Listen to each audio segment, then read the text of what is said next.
Kechiring, ammo nimani kechirganligingizni bilib kechiring. Ba'zi kishilar haromni tepma halol qilish uchun sizningki haqqingizni yoshirin elib olib yoki sizni saxta qilib, undan keyin sizdan bir rozilik olmoqchi bo'ldi. Aramizda muomala o'tganda endi rozi bo'lib keslar deydi. Endi ko'pincha normal ishlarda rozilik elish, andan nima qilish yaxshi, lekin u bilib turib sizni aldab turib, undan keyin rozilashib ketayli deydi. Bu chaqda siz agar uning muomala ishlar bo'lgan bo'lsa, qaysi ishdi deb so'rash yaxshi. O'tganda bizningki bir darsimizda bir singlimiz dedi-da, men burun shunday do'konimda bir qizni ishlatgandim.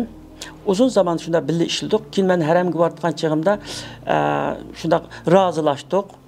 Rozi bo'lib keslar, sizlarning yanlarida ishlabdim, rozi bo'lib keslar, muomalada astin-ustin bo'lgan bo'lsa dedi, men rozi bo'ldim.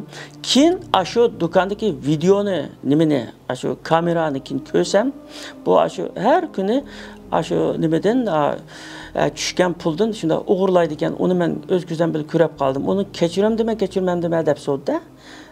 Men dedim, endi kechirsangiz Alloh taolo sizga yaxshi muomala qildi. Kechirishga majbur emas, ammo islom kechirishga majburlamaydi.